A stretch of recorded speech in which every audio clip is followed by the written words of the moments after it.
Buenos días, bienvenidos a este espacio universitario de reflexión cultural. Bienvenidos nuevamente a la Infoteca Universitaria Dr. Alfonso Pérez Romo de la Universidad Autónoma de Aguascalientes. En nombre de la Dirección General de Difusión y Vinculación y del Departamento de Difusión Cultural, les agradecemos su presencia en esta cuarta charla del ciclo que lleva por título Arte y Pensamiento Creativo.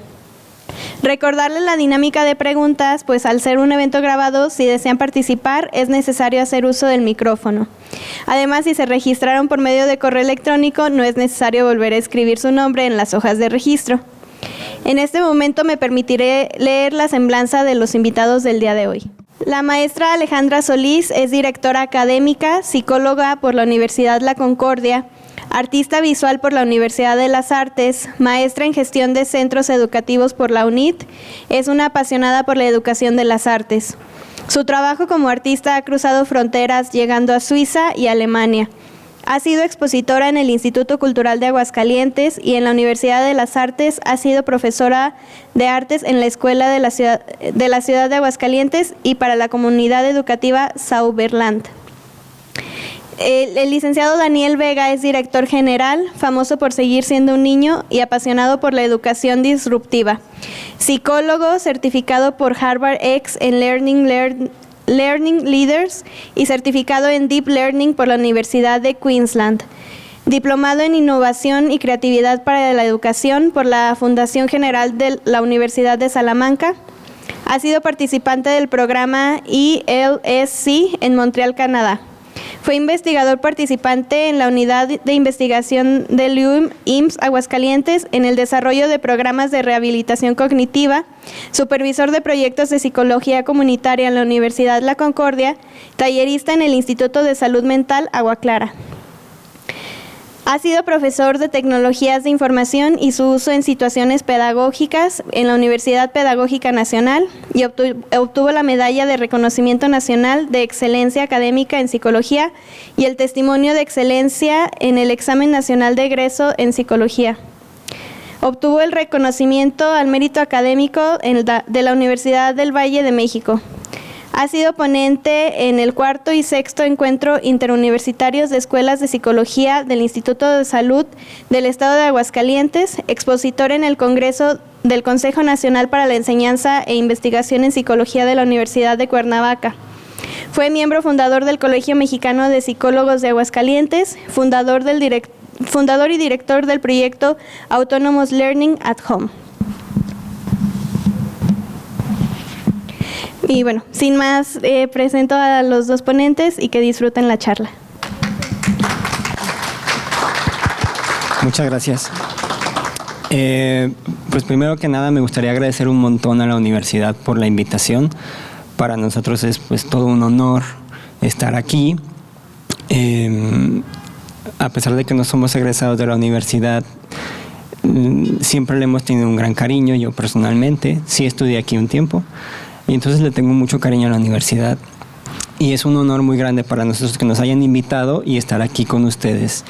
Nosotros tenemos ya aproximadamente 10 años que iniciamos con un proyecto que llamamos Hetzel y la idea de Hetzel en un principio siempre fue dedicarnos a la creatividad. Queríamos estudiarla, queríamos conocerla, comprenderla y de ahí, a partir de ahí, pues desarrollar técnicas para que las personas pudieran aprender a ser más creativos. Entonces, hace 10 años que comenzamos con este proyecto y nosotros decidimos reunir a un grupo de personas que no conocíamos, los reunimos y les preguntábamos, queríamos saber cuál era como el estado actual del concepto de creatividad. Y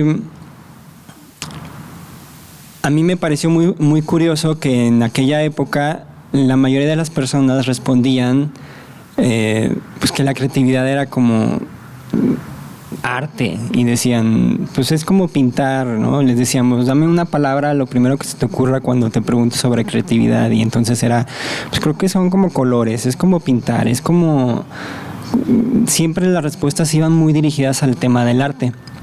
Y en aquella época era algo que a mí como que no me cuadraba, no me gustaba tanto, porque aparte de que yo no soy artista, pues mi formación como psicólogo era muy determinista. Yo estaba como muy cercano más a la idea de que todo se puede estudiar, de que todo se puede, todo tiene un método, y yo tenía la intención de crear un método para desarrollar la creatividad, y entonces estaba como muy obsesionado con eso. Y cuando descubrí que la gente no tenía esa idea de lo que era la creatividad y estaba más asociada como a la libertad que hay detrás del arte, y que también el concepto de arte puede que esté un poquito mal asociado a la idea de que es desordenado, de que todo se da de una forma como muy libre, pues era algo que a mí no me encantaba.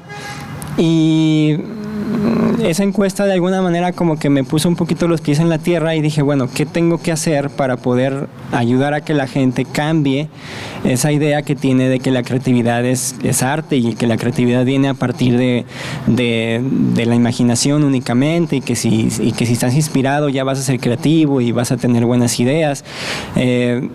Y pues al final ha sido un viaje de 10 años en donde muy curioso, pero he terminado pues por estar del otro lado, ¿no? O sea, es decir, empecé en un punto en el cual yo decía, no, la creatividad es mucho más que eso.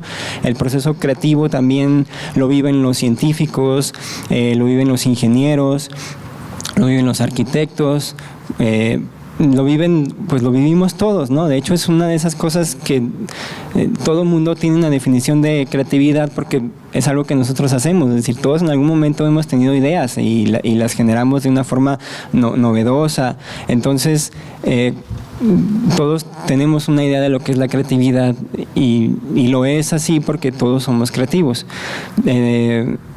Pero a lo largo de estos 10 años me he dado cuenta y le he dado la vuelta al problema, y llegué al punto en el que estamos hoy en día aquí, que es, sí, es cierto, pero el arte tiene ese elemento natural por su naturaleza, por diseño. El arte es la mejor manera de estimular y de desarrollar el pensamiento creativo, o a mí me gusta ir más allá y decir que que la creatividad es una actitud, es mucho más que un pensamiento, y por supuesto no es una acción exclusivamente lineal, ¿no?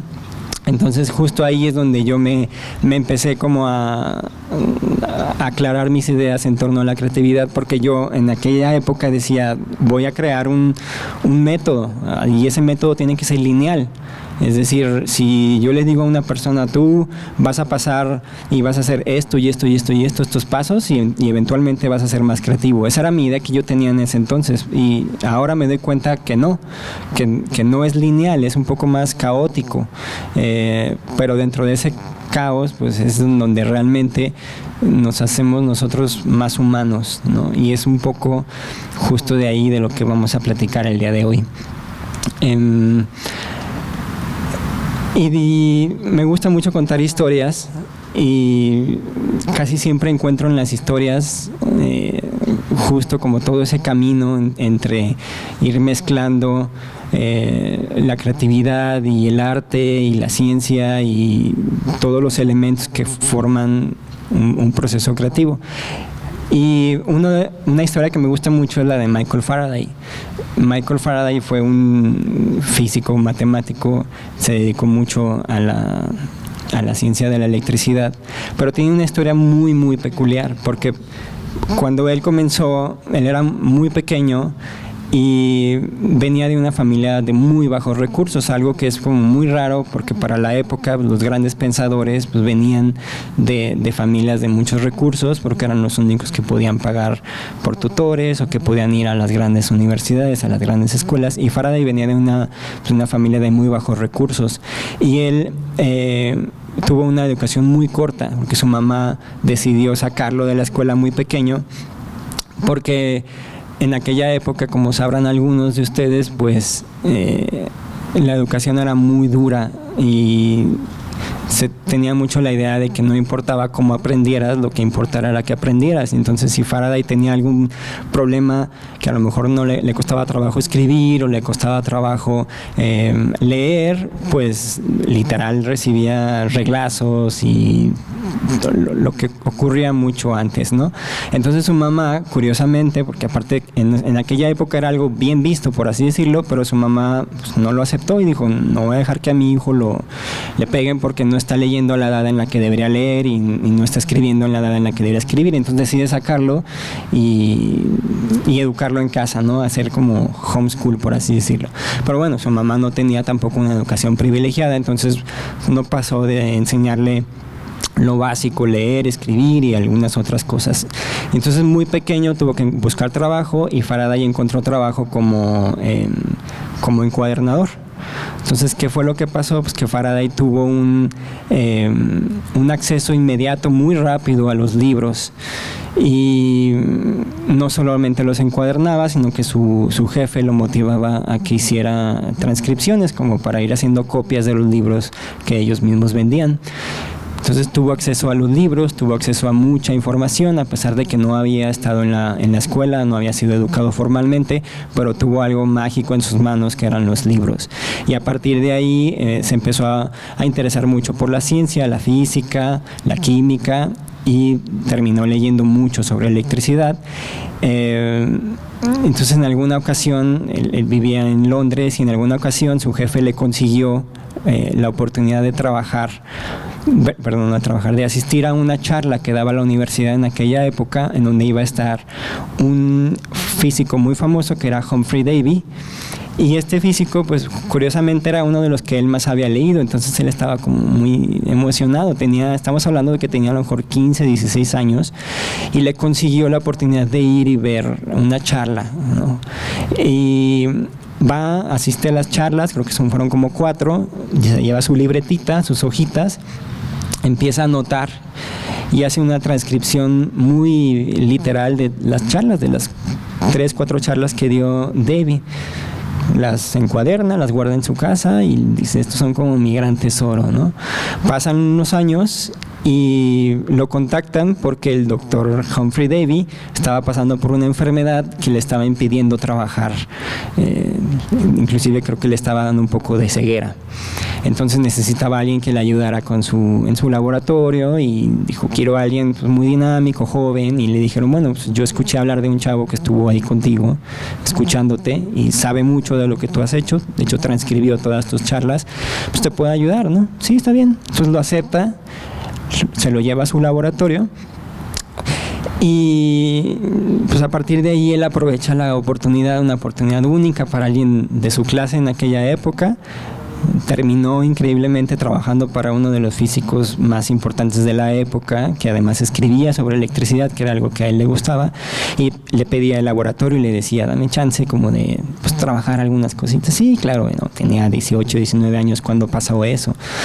Y a partir de ahí, pues aprovechando la oportunidad, tomó más experiencia y empezó a hacer sus experimentos, empezaba a explorar. Estamos hablando de que no pasó mucho tiempo antes de que Michael Faraday ya había pasado a la etapa en la que no nada más tenía el conocimiento, no nada más había aprovechado la experiencia, no nada más había empezado a conocer cosas nuevas, sino que además estaba empezando a desarrollar la intuición y estaba empezando a observar más y a observar cosas nuevas. Y en algún momento él se empezó a imaginar que existía algo que no se podía ver, pero que ocurría en medio de la electricidad. Y fue así como logró descubrir, con muchos experimentos, logró descubrir el campo electromagnético. Que pues hoy en día el campo electromagnético prácticamente lo utilizamos para, no digo que para todo, pero la tecnología lo ocupa todo el tiempo. El internet, los teléfonos, el micrófono funciona gracias al campo electromagnético. Él lo logró descubrir y a partir de ahí hizo muchas contribuciones. Inclusive fue él el que comenzó con las charlas en la Universidad de Londres. Él comenzó con unas charlas de Navidad que todavía hoy en día se siguen haciendo. Eso fue a finales del 1700 y hoy en día todavía se siguen haciendo las famosas charlas de Michael Faraday, que es muy parecido a esto, por así decirlo, ¿no? Es decir, son charlas en donde la gente va y explica y platica cosas que ha vivido de su experiencia y buscan inspirar a los que están escuchando, ¿no? Entonces, es una historia muy bonita y me gusta mucho usarla como un ejemplo de cómo es el proceso creativo, de cómo no necesitamos pensar que la creatividad es algo que simplemente ocurre. La historia de Faraday nos demuestra que es un cúmulo de experiencias muy grande que estamos viviendo todo el tiempo, ¿sí?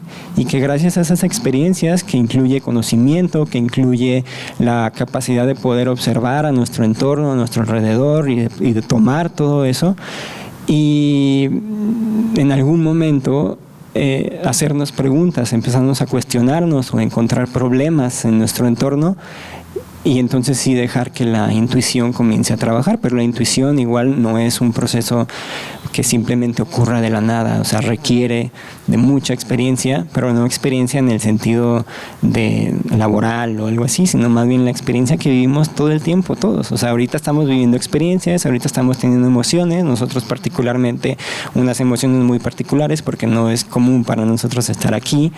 Entonces son emociones muy intensas que de alguna manera se van quedando en nosotros y nos ayudan a después empezar a resolver otro tipo de problemas. Entonces, antes de comenzar, pues ya platicamos un poquito sobre la creatividad, pero ¿por qué estudiar la creatividad? ¿Por qué no otro tipo de procesos que son quizás sí mucho más especiales, que sí se pueden, como inclusive desde el punto de vista algorítmico se le pueden dar datos y números y decir así es como sucede, ¿no? La creatividad pues es muy complicada para poderla estudiar desde un punto de vista matemático, por ejemplo. ¿Por qué estudiar creatividad? Y esa pregunta me la hicieron hace algunos años y me incomodó mucho porque pues yo ya tenía rato estudiando sobre eso y nunca me había preguntado por qué. Y un amigo filósofo me preguntó un poquito como con la intención de picotearme, ¿no? Y de obligarme a preguntarme un poco más acerca de esto, y me preguntaba, ¿para qué estás estudiando la creatividad? O sea, ¿por qué? ¿No? Y me lo preguntaba justamente en un seminario de filósofos, en donde el objetivo era hablar de conocimiento. Era un seminario de epistemología que justo organizaba en gran medida la universidad, y yo estaba hablando sobre creatividad y me decía eso, ¿no? ¿Para qué? ¿Por qué quieres estudiar creatividad? Entonces me costó un poco de trabajo, pero al final llegué a un par de conclusiones que me gusta mucho explicar. La primera de ellas es porque la creatividad necesariamente está implícita en el proceso de aprendizaje, y el proceso de aprendizaje sí es un poco más formal en el sentido de que se puede estudiar mucho mejor. Y siempre que aprendemos, sobre todo de forma natural, el aprendizaje natural hay un momento en el cual ocurre la creatividad, ¿sí? Entonces una forma de explicar esto es a través de un ejercicio que hizo hace algunos años un físico también, él todavía vive, llamado Sugata Mitra. No sé si han escuchado hablar de él, pero Sugata Mitra estudió física en Londres y se regresó a su país natal, que es la India, en Nueva Delhi, y se puso a buscar trabajo. En aquella época, todavía estamos hablando de a lo mejor los 70s, 80s, pues todavía no existía, las computadoras no las teníamos a la mano como las tenemos hoy, ni nada de esto, ¿no? Entonces el único trabajo que logró encontrar fue como maestro, y justo le pedían que enseñara programación, porque él decía que los físicos eran las personas que mejor podían enseñar programación en aquella época, ¿no? Era una programación muy distinta a la de hoy.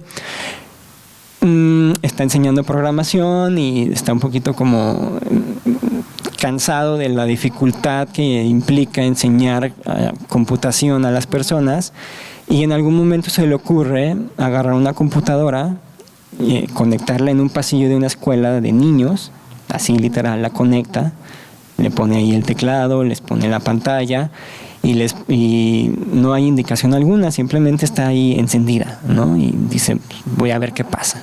Y sus amigos le decían, ¿qué va a pasar? Pues no va a pasar nada, es una computadora, no la saben usar, no va a pasar absolutamente nada, ¿no? Pasa el tiempo, pasan los días, y de pronto uno de sus compañeros se acerca y le dice, oye, ¿quién le enseñó a usar la computadora a los niños? Y él se queda así como de, nadie. Pero ¿cómo que nadie? O sea, la están usando. ¿Cómo que la están usando? Sí, la están usando, y eso que la computadora está en inglés. Y ellos no sabían inglés tampoco, son niños. Y dice, ¿cómo que la están usando? La están usando. De hecho, ya la computadora estaba conectada a internet, eso sí, en internet muy inicial, pues, pero estaba conectada a internet y tenía un Windows muy básico para la época, pero ahí estaba, ¿no? Entonces eso era lo único que tenía. Y los niños de alguna manera la empezaron a usar y de alguna manera lograron descubrir cómo funcionaba y de pronto ya estaban ahí jugando, no sé, Tetris y estas cositas, y era como, ¿cómo lo hicieron? O sea, no tiene el Tetris ahí, lo tuvieron que haber encontrado en algún lugar, lo tuvieron que haber descubierto, lo bajaron, lo empezaron a trabajar. Entonces él pues, se quedó como muy impresionado, ¿no? Y decidió como empezar a explorar más ese tema. Le dieron el dinero suficiente para comprar muchas computadoras y las puso en todo el país, ¿no? Las llevó a los lugares más recónditos de la India. No importaba si era un lugar en donde había gente de muy bajos recursos, no importaba. Lo que importaba era llevar las computadoras, les puso una pequeña camarita y empezó a grabar lo que pasaba. Y después de un tiempo recopiló los datos y se dio cuenta pues de que en todos lados pasaba lo mismo. Los niños eventualmente, su curiosidad los llevaba pues, a descubrir ahí, empezaban a buscarle, no tenían miedo pues de explorarla, empezaron a ponerle nombre también a la computadora, le ponían nombres a los objetos. El CPU pues no era un CPU, le ponían un nombre que ellos se inventaban. Esto en lugar de mouse es el nombre que se les ocurría. ¿Por qué? Pues porque les gustaba que llegaran otros niños, a lo mejor el mayor o el primero que llegó, que era el como más experto, que ya le había puesto nombre a las cosas, que ya había descubierto, les enseñaba a los otros niños, mira, esto funciona así, esto es así, todo, ¿no? Y entonces en todos lados pasaba lo mismo. O sea, los niños eventualmente habían descubierto cómo funcionaba. Al mismo tiempo que descubrieron cómo funcionaba, pues ellos también implícitamente empezaban a desarrollar su propio conocimiento y luego después se lo empezaron a pasar a otros niños. Entonces era algo como muy interesante y es algo a lo que él le llama el aprendizaje autoorganizado, que tiempo después un psicólogo, llamado Peter Gray, le llama el instinto educacional, porque dice, todas las personas tenemos un instinto que nos hace pues, muy diferentes a otras especies y ese instinto nos permite aprender, ¿sí? Nos permite descubrir las cosas como lo hacemos nosotros. Y justo ahí es en donde yo encuentro cabida a la creatividad, porque forzosamente en ese momento en el cual de manera instintiva descubrimos cosas, la creatividad es inherente a ese descubrimiento, ¿sí? Es decir, hay un proceso en el cual exploramos, investigamos, observamos, ¿sí? Intuimos, porque ya aprendimos algunas cosas y a partir de ahí pues explota la idea de descubrir cosas nuevas, ¿no? También puede explotar la idea de innovar, ¿no? De empezar a desarrollar nuevas formas. Entonces, una de mis justificaciones de por qué estudio la creatividad y por qué me interesa investigar la creatividad es precisamente porque está implícita dentro del proceso de aprendizaje, pero de un aprendizaje muy natural, que es muy diferente al aprendizaje que ocurre a lo mejor en las aulas, en donde es más dirigido, en donde está como más estructurado, ¿no? En el aprendizaje más natural, las cosas empiezan a suceder porque tienen que pasar, ¿sí?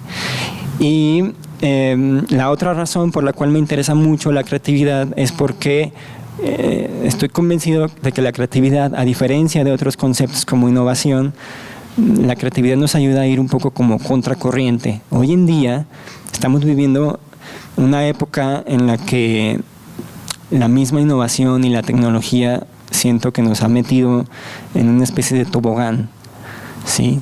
O sea, hace un año, quizás más, menos, no sé, no recuerdo, que la inteligencia artificial llegó a nosotros ya de una forma formal, ya la traemos en el teléfono, ya podemos preguntarle al ChatGPT o Gemini o muchas hay, que nos resuelva un problema, que nos resuelva, hasta le podemos pedir que nos haga una presentación, que nos diseñe una imagen, o sea, es capaz de hacer muchas cosas, pero eso es un tobogán, ¿no? Porque a partir de aquí todo va a empezar a ocurrir muy rápido y esa caída en el tobogán va a ser muy rápida. Y probablemente el mayor problema es que no sabemos en dónde vamos a caer, o sea, no sabemos qué hay del otro lado del tobogán, no sabemos si va a ser una alberca, no sabemos si es si la selva, un piso, lo que sea, no sabemos, y tampoco sabemos cuánto va a durar esa caída. ¿Por qué? Porque estamos viviendo un culto a la innovación. El concepto de culto a la innovación no es un concepto mío, es un concepto de un filósofo español llamado Edward Eibar, que escribió un libro que se llama Culto a la Innovación, que es una crítica muy intensa, no a la innovación como tal, sino al culto que tenemos hoy en día a la innovación. Es decir, esta idea de que la innovación es la única forma en la cual podemos progresar, que la tecnología es el único camino para progresar.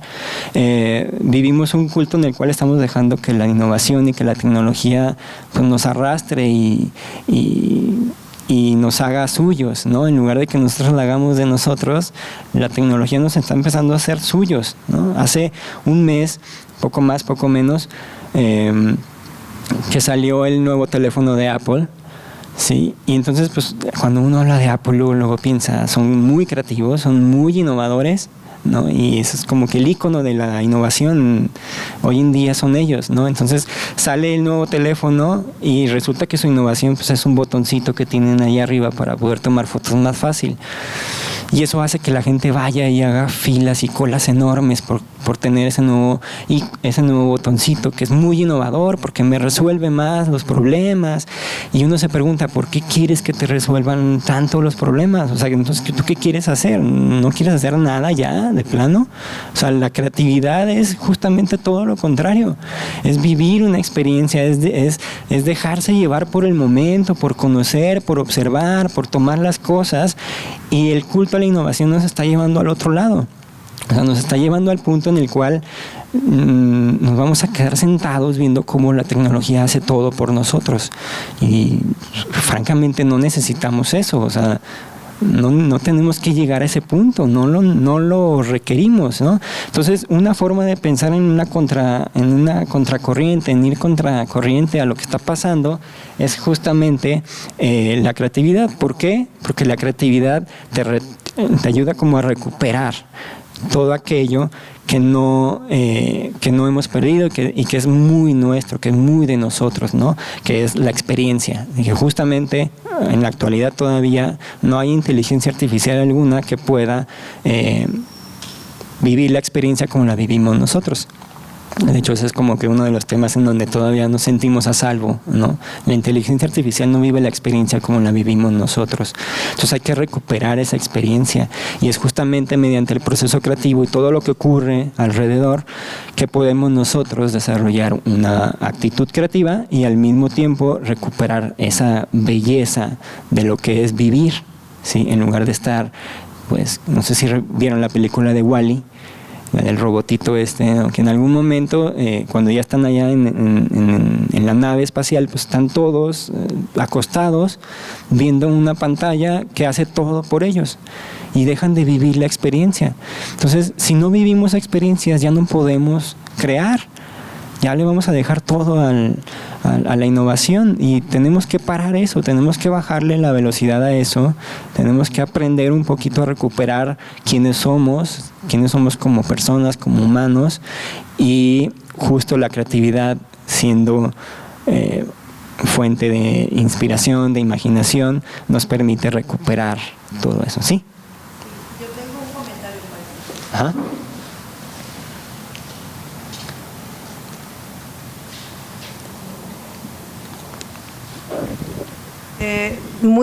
Bienvenidos. Muy de acuerdo en lo que usted está comentando. Le voy a platicar brevemente mi experiencia. Yo trabajaba para el Seguro Social en el área de nóminas. Y recuerdo que una de mis compañeras, en ese tiempo llegaban computadoras, pero como que la gente tenía miedo. Es más, ahí déjalas, guárdalas. Y duraban meses o hasta años ahí guardadas. Y pues nadie se atrevía porque tenía miedo usarlas. Y recuerdo que llamaron de México, Seguro Social, para dar una capacitación y nadie quería ir. Y entonces a una señora, mi compañera, una señora como de unos 30 y tantos años, casi la obligaron, pero iba llorando. Ella dice, es que yo no sé, no sé nada, tengo mucho miedo. Y entonces se le ocurre llevar a su niño, como de 9 o 10 años el niño. Y para todo traía al niño, y el niño fue el que recibió toda la capacitación junto a ella, y cuando llegan el niño fue el que tomó apuntes, el que aprendió, y bueno, ahora es nuestro técnico en computadoras, trabaja en varios colegios. Wow. Y otra situación también, mi hermana, que ahora es doctorada allá por los 80 y tantos, también llegaron computadoras a Liconza, guardadas igual. Y entonces ella andaba, es muy curiosa y andaba sacándolas. Oye, es que no las saques, déjalas ahí guardadas. Y entonces ella, escondidas en sus ratos libros, las sacaba. Y pues, ¿qué le puedo decir? Es una experta. Eso ayudó para que ella hiciera un doctorado, postdoctorado. Y estoy muy de acuerdo con usted, con ustedes. ¿Cómo se llama? La creatividad nos lleva muy lejos, pero a veces como que tenemos ese miedo, ese temor. ¿Verdad, Lula? Sí, totalmente. Justo el tema del miedo, el miedo al error, el miedo a la equivocación, que ahorita vamos a hablar un poco de eso, es un elemento bien, bien interesante dentro del proceso creativo porque y va un poquito con lo que estaba diciendo ahorita, ¿no? Como además de aprender a vivir la experiencia, pues, parte de la experiencia es el error, el equivocarnos, ¿no? Y sobre todo el tener miedo y el dar ese paso. Ale y yo hemos platicado en algunas ocasiones que nosotros somos como un poquito del tipo de personas que nos gusta la incomodidad. En un sentido en el que no nos gusta sentirnos tan cómodos porque como que siento que eso nos empieza a brillar a no hacer nada, ¿no? O sea, que como que cuando ya te sientes muy cómodo, dices, pues ya que estoy bien, ¿no? Y de pronto cuando estamos así, me gusta como decir, no, quiero sentirme incómodo porque eso es lo que me va a obligar a ir más allá. Entonces, esa incomodidad algunas veces pues es a lo que le tenemos miedo. Le tenemos miedo a lo nuevo, a lo desconocido, a lo diferente, inclusive en el caso de la tecnología, pues a veces tienen miedo hasta de echarlo a perder, ¿no?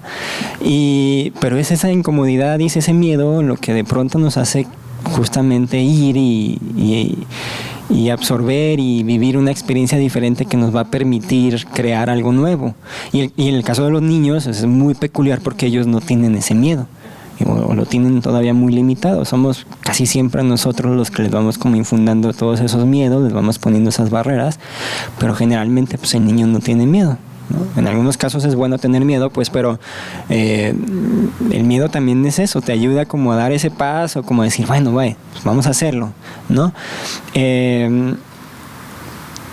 Voy a hacer un pequeño ejercicio ahorita, les voy a platicar sobre la imaginación berniana, pero este concepto sí es un poco mío, no sé si alguien más lo haya usado antes, pero a mí me gusta mucho usarlo. Porque aparte Julio Verne para mí es como un personaje muy importante. Yo leí a Julio Verne de joven, y sí me motivó mucho y yo creo que a muchas personas lo hizo, ¿no? Y justo nuestra escuela se llama Hetzel, porque Hetzel es el apellido de Jean-Pierre Hetzel, el editor de Julio Verne, que no solamente fue su editor, sino que él fue, no que lo descubrió, pero fue el que básicamente le dijo, tú deberías escribir. Eres muy bueno para esto, deberías escribir. Entonces pues, se puso a escribir porque su amigo le dijo, ponte a escribir. Entonces nuestra escuela busca un poquito ser eso, ser nosotros los que empujamos la creatividad de los niños, cualquiera que sea, pero queremos ser más bien Hetzel y pensamos que todos podemos ser un Julio Verne y necesitamos un Hetzel que nos obligue como a ir más allá, ¿no? Entonces, Julio Verne tiene una historia, un cuentito que escribió de México, no sé si lo han escuchado hablar, se llama Un drama en México. Es un cuento muy pequeño y explica muy bien la capacidad que tenía Julio Verne de imaginar, porque Julio Verne nunca vino a México. En una ocasión él estaba en un barecito, en un cafecito, no sé, ahí en París, y pues era muy... tenía la capacidad pues de estar en todo, entonces estaba escuchando la conversación de alguien más. No quise decir que era chismoso porque pues, no suena bien, más bien era como muy observador, entonces estaba como poniendo atención a lo que sucede en su entorno y estaba escuchando la conversación de otras personas que estaban hablando de un viaje a México. Entonces con esa conversación le bastó para empezarse a imaginar cómo era México, porque México sabemos que es muy peculiar, o sea, tenemos una cultura muy especial y entonces en aquella época pues él realmente no existía internet, entonces no podía como, voy a ver cómo es México, ¿no? Voy a ver un video de Luisito Comunica para ver cómo es México. Pues no. Entonces, lo único que hizo fue imaginar. Leía un poco sobre México, imaginaba.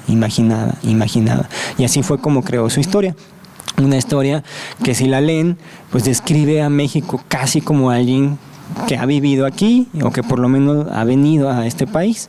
Entonces, es una forma muy bonita de explicar cómo funciona la imaginación. Porque la imaginación es eso, nos puede llevar a lugares en donde nunca hemos estado pero además nos ayuda como casi que a sentir que estamos ahí o que vivimos esa experiencia, ¿no?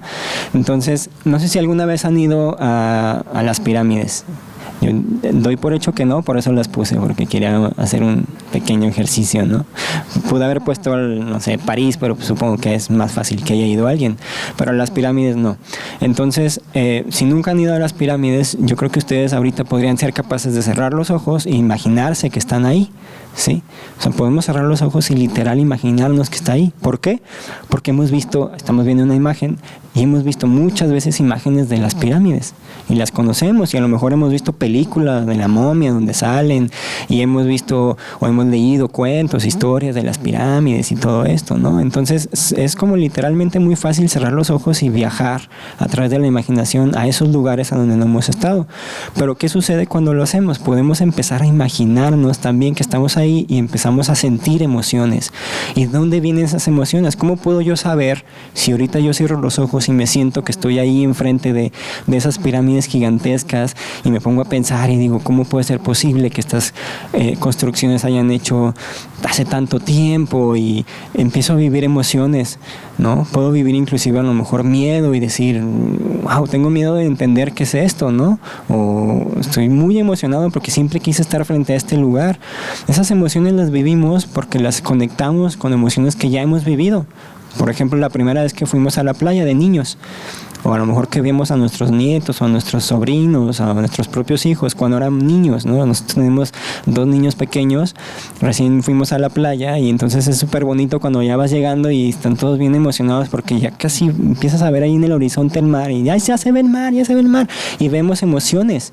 Esas emociones nos ayudan a conectar también con experiencias y nos ayudan a recordar otros eventos. Entonces, por eso yo soy capaz de decir que si yo estuviera aquí en las pirámides, me sentiría muy feliz, porque yo ya viví una felicidad similar la primera vez que fui a la playa, o la primera vez que vi algo muy impresionante, a lo mejor la primera vez que fui a las pirámides de aquí de Tenochtitlan, que también son muy grandes, ¿no? Entonces empieza uno a conectar esas emociones, y a partir de ahí es que empieza la imaginación a cobrar un sentido muy distinto, ¿verdad? Porque no nada más es, ya me acordé de algo, o estoy viviendo algo, sino que empezamos a conectar esas emociones. Y justo es ahí en donde el proceso creativo empieza a tomar un camino diferente. ¿Por qué? Porque en la medida en la que nosotros aprendemos a desarrollar esa habilidad de poder vivir las experiencias de una forma mucho más intensa, ¿sí? Como cuando Julio Verne escribió sobre México, o como cuando el escritor que a ustedes les guste, un director de cine, vive muchísimo ese momento en el cual está pensando cómo hacer tal película, cómo pintar tal cuadro. Piensen, por ejemplo, en las pinturas de Jackson Pollock, no sé si las ubican, en donde uno las ve a lo mejor en principio y dices, pues qué, es pura pintura que está aventando, ¿no? Pero detrás de eso hay una experiencia enorme de un artista que ha vivido un montón de emociones relacionadas al momento en el que la pintura cae sobre el lienzo, en el momento en el que la pintura se mueve y la luz entra en ciertos puntos, en ciertos lugares. Hay una emoción muy grande, ¿no? Pero es porque él ha vivido la experiencia y encuentra la manera de transmitirla, ¿sí? Entonces, hay que cuestionar un poquito esta idea, esta visión romántica de que la creatividad surge como una inspiración divina, ¿no? Aún el artista más peculiar tiene un proceso detrás de ese momento, y ese proceso pues no es más que investigación en un sentido quizás muy libre, no metodológico, pero hay una investigación detrás. Entonces los niños investigan sus juguetes, los artistas investigan sus materiales, los escritores investigan sus historias, sus momentos, viven esos momentos, ¿no? Y los transforman, los toman con sus manos, con su imaginación, con su mente, y los transforman y los crean y recrean una y otra vez, ¿sí? Entonces, una forma en la que a mí me gusta mucho explicar justamente la creatividad es a través de una teoría de física, que es la teoría de sistemas, específicamente la teoría del caos. Yo les platicaba que cuando yo empecé a trabajar sobre la creatividad, pues yo pensaba que era muy lineal y que podía yo desarrollar una teoría que explicara cómo funciona y cómo la puedo desarrollar en las personas. Pero en algún momento me di cuenta pues, que no es así, que es muy diferente, que es muy caótica. Y la teoría del caos se puede explicar muy fácilmente por el llamado efecto mariposa, que no sé si han escuchado hablar de él, pero el efecto mariposa es una forma de explicar que si en algún punto el aleteo de una mariposa, en algún punto un ligero movimiento como el aleteo de una mariposa puede llegar a ocasionar hasta un huracán en otra parte del mundo. Es una forma quizás un poco poética de decirlo, ¿no? Pero vamos, el punto es que las variaciones más pequeñas que pueden ocurrir en un sistema, ¿sí?, pueden llegar a ser cambios muy grandes. Y la creatividad es justamente eso. Cuando nosotros estamos frente a un problema, cualquiera, un problema cotidiano como cómo voy a pagar mis deudas o cómo voy a salir del problema cualquiera, estamos dentro de un sistema, ¿no? Y ahí está dándole vueltas. Pero una variación muy pequeña puede llegar a ser un cambio tan grande que nos pueda llegar a encontrar la solución a un problema que al principio podríamos decir que no hay solución a esto, no encuentro cómo resolver este problema, ¿sí?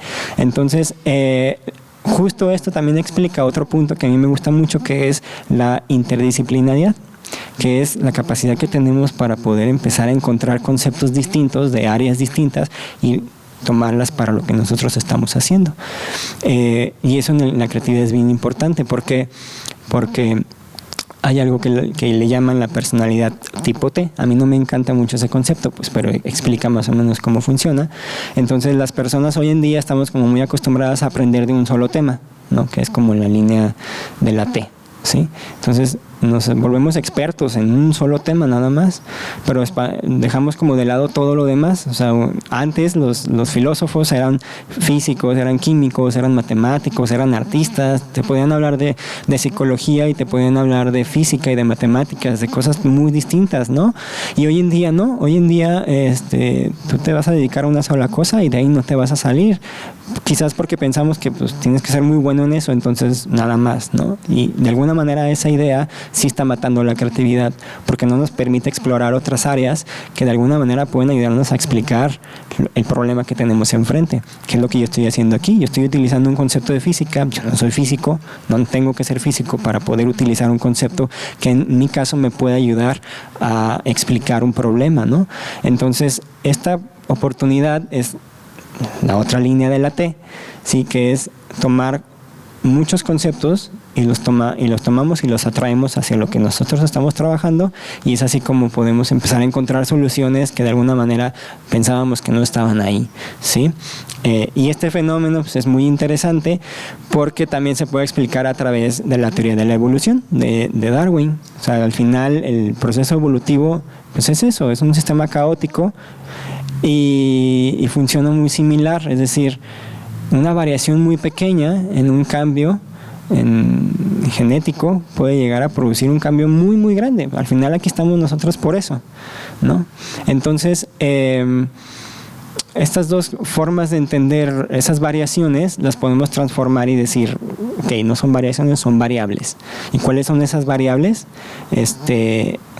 Pues ya las dije, pero las vamos a repetir: la experiencia, las emociones y los conocimientos. O sea, esas tres cosas son elementales para aprender a empezar a variar nuestro pensamiento y aprender a identificar cómo resolver problemas de una forma distinta. Y justo la idea de dedicarnos a la creatividad, pero sobre todo a través del arte, viene precisamente de aquí.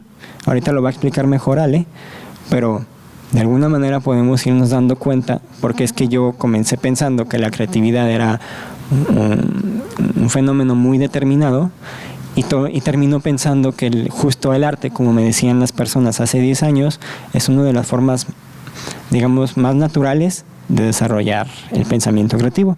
¿Por qué? Porque cuando nosotros somos y hacemos una obra de arte, estamos frente a un lienzo, un material, vivimos la experiencia del momento, vivimos la emoción de intentar recrear algo y aplicamos conocimientos técnicos para mejorar esa obra, ¿no? Y justo aquí es donde viene el tema de la intuición. Aquí tenemos una foto de una alumna de nosotros Es una alumna, yo creo que aquí tenía quizás 3 años. Llegó con nosotros cuando tenía como 2 años, ¿no? Y hace ratito que platicaba la señora que nos hacía el favor de platicarnos sobre los niños, ¿no? A nosotros trabajamos mucho con niños y nos gusta mucho, por eso me presentaron diciendo que yo soy famoso por seguir siendo un niño, porque a mí me gusta mucho mantener ese espíritu de sorpresa que tienen los niños y de exploración y de no tenerle miedo al error y no tenerle miedo a equivocarnos. Entonces ella se le da un lienzo en blanco, se le ponen las pinturas y algo tan simple como ni siquiera le tuvimos que decir qué hacer, ella rápido agarró y se puso a hacer su obra. No importa el resultado, o sea, lo que importa es el proceso que ella está llevando a cabo en este momento. Está viviendo una experiencia, está en un lugar muy bonito, está rodeada de plantas, de árboles, los colores inspiran. Entonces la intuición de alguna manera empieza a trabajar ahí, ¿no? Los niños tienen mucho esa cualidad y a mí me gustaría que todos la siguiéramos desarrollando. Hay algunos psicólogos que se han dedicado a estudiar los juguetes en los niños y que se preguntan un poco como ¿por qué muchas veces al niño le gusta más la caja en la que viene el juguete que el juguete por sí mismo? Y es porque las cajas de alguna manera los papás no les vamos a decir no destruyas la caja, ¿no? La caja la agarran y la destruyen, o la transforman, la rompen y la observan y el juguete generalmente no. El juguete, pues, si es de control remoto, pues le aprietas el botoncito, hace lo que tiene que hacer y ya, ¿no? Entonces, ¿cómo desarrollamos la intuición? Pues explorando. Necesitamos explorar, necesitamos hacer la prueba y el error, equivocarnos y probar. Es un acto crítico, es un acto muy natural, pero que de alguna manera nosotros vamos perdiendo con el paso del tiempo y decimos no, o sea, la pluma es para esto y necesitamos como atrevernos y empezar a hacer las cosas de una forma un poquito diferente y empezar a apropiarnos de lo que estamos viviendo, de lo que está en nuestro alrededor, y justo a partir de ahí es que podemos aprender a observar. Hacemos una reflexión y esa reflexión nos ayuda a empezar a recrear el mundo en el que estamos viviendo, ¿no? Aquí tenemos una foto también de otro alumno de nosotros, que además es mi sobrino. Fue de uno de nuestros primeros alumnos, así hace 10 años, pues imagínense, empezamos con 2 niños. Uno de ellos era mi sobrino y el otro era su sobrina. Porque pues así se empieza, ¿no? Entonces fue una etapa muy bonita porque teníamos conexión con ellos y aprendimos que conectar con las personas nos ayuda mucho a desarrollar también la creatividad, porque hay una emoción muy grande detrás de la idea de estar con alguien con quien puedes conectar, ¿sí? Y bueno, antes de pasar a la última parte, que ya es la parte más artística de esto, hay un tema en el que yo me he estado como metiendo mucho, que es en el tema de los espacios que habitamos y cómo los espacios que habitamos nos ayudan a desarrollarnos también, ¿no? La arquitectura de alguna manera nos ayuda a interactuar con el espacio en el que estamos. Ahorita, por ejemplo, siento que estamos en un lugar muy agradable. Sería muy diferente que estuviéramos en un lugar muy encerrado. A lo mejor ahorita, porque hace frío, quizás lo hubiéramos deseado, pero pues en general no es lo mismo estar rodeado de los jardines y sentir que la naturaleza nos forma parte de nosotros, interactuamos con el ruido, interactuamos entre nosotros. Los espacios que habitamos también de alguna manera influyen muchísimo en nuestras emociones y también nos ayudan a empezar a conectar con la experiencia que estamos viviendo. Hay un filósofo que se llama Byung-Chul Han, que no sé si lo ubiquen, pero es un filósofo muy contemporáneo, que tiene una obra que a mí me gusta mucho, que se llama justamente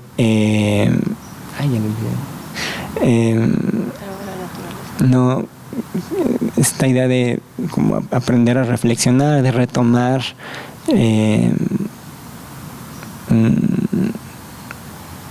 la experiencia de retomar la capacidad de reflexionar, la capacidad de la inactividad. Se llama elogio a la inactividad, que justamente es cómo somos capaces de recuperarnos, de volvernos a a reencontrar con nosotros mismos a través de la inactividad, porque vivimos, como yo les decía, pues, en un mundo muy frenético, ¿no? Ahorita ya todo pasa demasiado rápido. Tenemos que ponerle pausa, volvernos un poquito más lentos,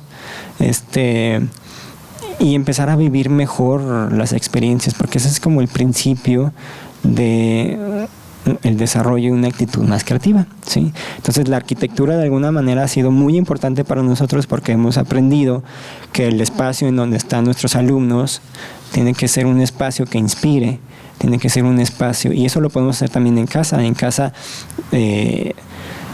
tener espacios en donde nos sintamos cómodos, en donde podamos como reflexionar, donde podamos como recuperar un poco lo que hemos vivido día a día. Eso puede llegar a ser algo que nos motive a crear cosas nuevas, ¿no? Y por último, no se saben quién fue Feyerabend. Fue un filósofo de las ciencias que fue muy famoso porque escribió un libro que se llama Tratado contra el método, que buscaba justamente demostrar que la ciencia siempre va a requerir de un momento artístico, siempre tiene que llegar un momento creativo en donde no ocurre el método determinista que estamos acostumbrados a pensar, ¿sí? Siempre tiene que haber algo. Y esta frase es muy interesante porque dice que el elogio que más le gustaba recibir a Albert Einstein era sobre la belleza de su teoría. De hecho, no sé si sabían, pero él estaba muy obsesionado con que su teoría, la teoría de la relatividad, se viera bien, o sea, fuera bella, ¿no? Es un poco poético, pues, pero lo que quería decir Feyerabend era que el proceso creativo y la intuición artística está en todas partes, y debemos dejar de pensar que porque nos dedicamos a otra cosa que no tiene nada que ver con el arte, no vamos a ser creativos y no podemos aplicar el pensamiento creativo y la actitud creativa, porque realmente eso está en todas partes y lo necesitamos, y es fundamental porque de alguna manera es lo más natural que hay en el ser humano, es crear. Y creamos en todos lados y creamos todo el tiempo, ¿no? Aquí ya les dije sobre el método, ahí estamos nosotros, dos personas haciendo algo muy metódico, que estamos ahí escribiendo algo, pero al mismo tiempo estamos jugando, ¿no? Nos estamos divirtiendo, ¿no? Porque el método creativo es un método que hacemos nosotros, que hacemos cada uno de nosotros, no es un método que podamos leer y decir yo voy a hacer esto y por lo tanto yo voy a ser más creativo, ¿no? El método creativo es aquello que nosotros hacemos por nuestra propia cuenta, identificamos qué es eso que nos gusta, qué es eso que nos hace sentir mejor, en dónde es donde nos sentimos más cómodos, tomamos todos esos elementos, aprendemos a vivir la experiencia y de ahí es que desarrollamos nuestra propia metodología de cómo resolver problemas, ¿sí? Entonces, vivir entonces en torno a una actitud creativa, porque lo que queremos es crear una estructura cultural de aprendizaje creativo. Vamos a pasar ahora a la parte de, ya les expliqué un poquito qué es la creatividad, cómo se desarrolla, pero venimos a hablar de por qué el arte es el mejor medio para poder desarrollar la creatividad, y qué mejor persona para hacer eso que un artista como el que tenemos aquí a un lado, y que les voy a poner una pequeña actividad ahorita. Gracias. ¿Sí se escucha? Sí. Gracias, Dani. Pues sí, vamos a pasar a la parte donde vamos a cambiar un poquito la dinámica, y no sé si, bueno, voy a dar 2 ejercicios. Tenemos acá, sí, ¿verdad? De una vez. Tenemos acá una hoja y plumones. Entonces este es un pequeño ejercicio como experimental también para nosotros, y donde nos gustaría que pasaran, se sintieran libres de pasar, tomar un plumón, el color que ustedes decidan, y empezar con una línea o con lo que ustedes quieran. Y entonces cuando pase alguien más, pues le va a ir añadiendo y añadiendo y añadiendo. Entonces, en el momento en el que ustedes se sientan motivados a ir a la hoja, pues adelante, ¿vale? Y voy a empezar con un ejercicio más personal, ¿sale? Si por favor ahí los chicos me pueden hacer el favor de otorgarles unas hojitas, unas hojitas de máquina y un plumón.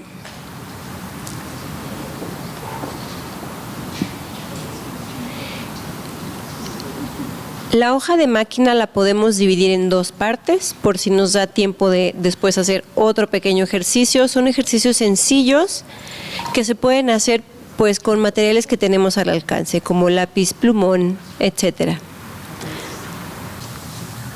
Bueno, en su hoja que tienen ahí en una mitad, les voy a pedir que por favor hagan círculos, como los círculos que... A ver, ¿me la pones esta?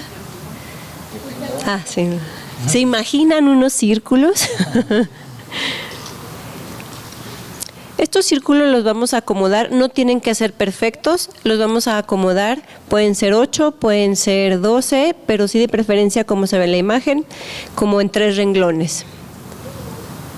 ¿En 3 renglones? Sí, en 3 renglones.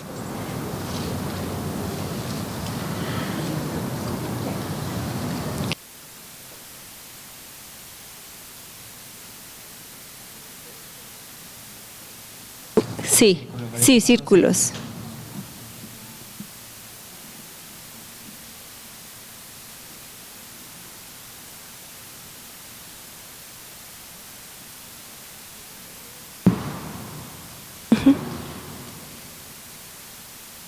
Cuando tengan sus círculos listos, vamos a dar un determinado tiempo, van a ser unos 3 minutos.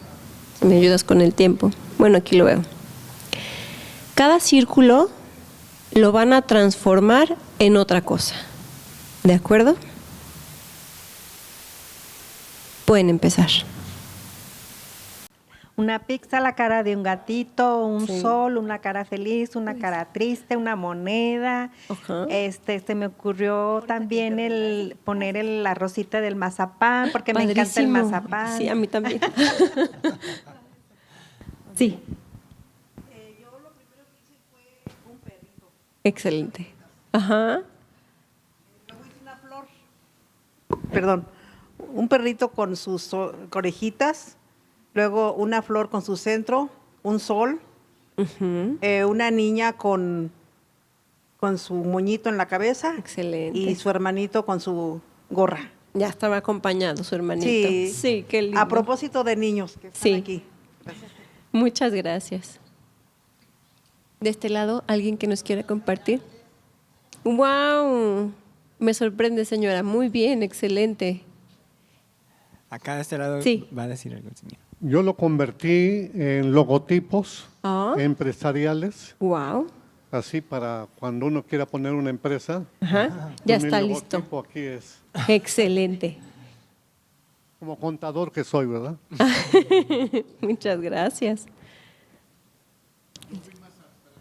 Excelente. Me encanta lo abstracto.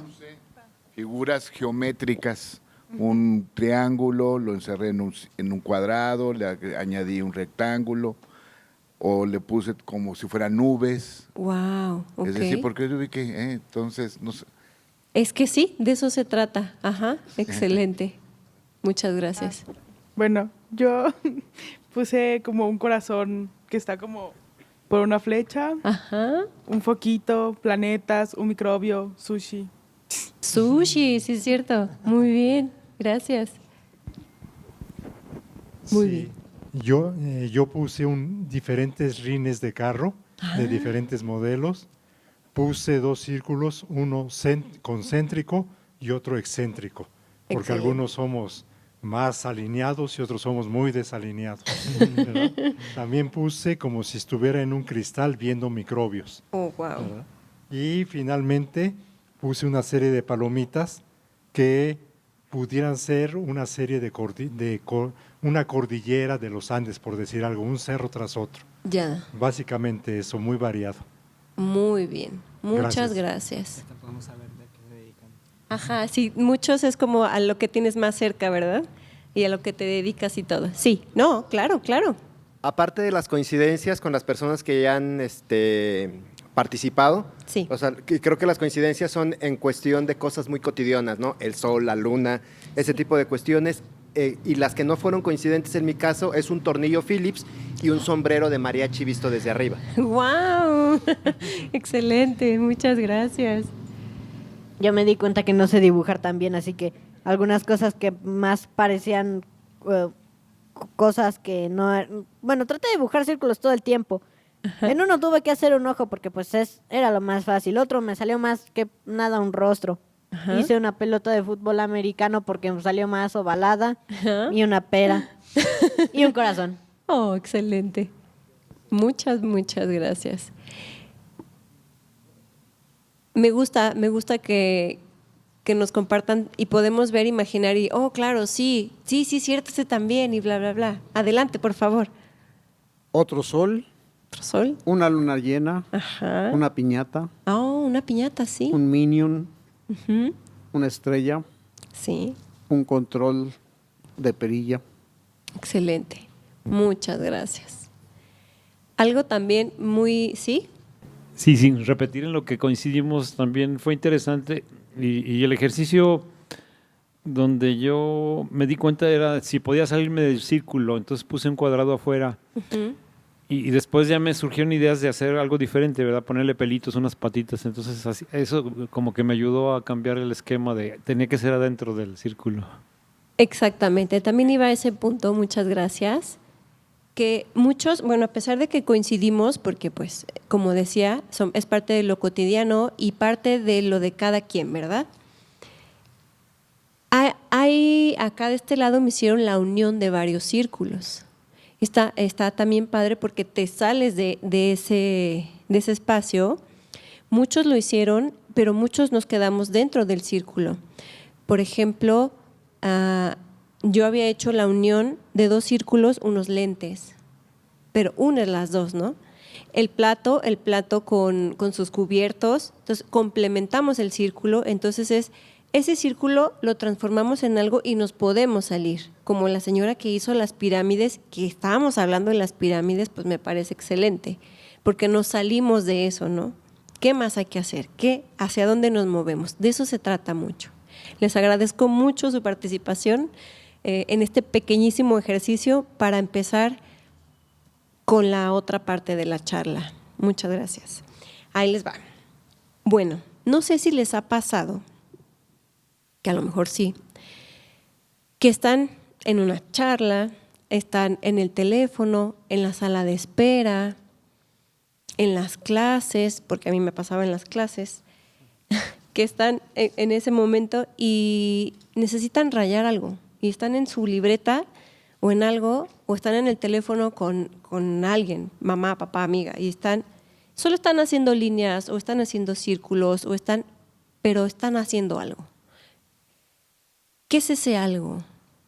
Que está ahí, algo quiere salir, algo está ahí. Y en ese momento a lo mejor no nos importa si está bonito, si está grande, si está pequeño, si está feo, no importa. Lo que queremos es rayar, hacer, movernos de un lado para otro, bla, bla, bla. Bueno, pues ese algo que se mueve, que sale, me lleva mucho a preguntar, ¿qué nos brinda el arte, el contacto de nosotros con el arte, ¿no? Con el material artístico simplemente. O sea, no ocupamos nada más a veces que una hoja y un lápiz o un bolígrafo o un plumón, sin meternos a más materiales como el óleo y todo esto tan rebuscado, que sí hay momentos pero a veces no se ocupa tanto. A veces solo es algo tan simple, tan sencillo. Y entonces, ¿de qué nos habla más también? Que el arte nos brinda de otras cosas para nosotros cambiar y fluir, ¿sí? Ahí va. Por ejemplo, no sé si aquí han tenido contacto, alguien pinte, alguien haga algo de alguna actividad artística. ¿Sí? Muy bien, excelente. Entonces, imaginen que están frente a un escritorio, a su escritorio o a su mesa, o imaginen frente a los materiales, como acuarelas, como plumones, un vaso con agua cristalino, bonito, unos pinceles, papel, cosas para explorar. O sea, a lo mejor sin ninguna finalidad estética. A muchos nos emociona, porque a mí, aunque yo pinto y pinto, me sigue emocionando tener el papel, las acuarelas, me emociona, yo creo que siempre me va a emocionar. Y hay a quien le asusta, ¿no? Como decíamos, o sea, Y antes había la creencia de que me asusta el enfrentarme al papel blanco. ¿Qué voy a hacer? ¿Con qué voy a empezar? Todo esto, ¿no? Pero cuando lo haces con una finalidad meramente de explorar o bajo instrucciones tal vez, bueno, te puedes permitir un poco más, si eres nuevo, esta sensación, ¿no? Este explorar, este imaginar. ¿Qué es lo que pasa en ese punto cuando nos encontramos con el material? ¿Hayamos estado antes o no? A lo mejor no nos damos cuenta, pero nos empezamos a sensibilizar. El ojo pone atención a la luz, a los reflejos del agua, a cómo se mueven los pinceles, cómo se mueve la acuarela cuando combinas el amarillo, el azul, el magenta, cómo se mueve, que se hace manchas padrísimas. Todo eso nosotros lo podemos ver como unas manchas muy padre y todo, sí, pero el cerebro ya se está emocionando, el cerebro ya está en eso, ya está relajándose incluso. Entonces, poco a poco nos vamos haciendo más sensibles, incluso a escuchar, a observar.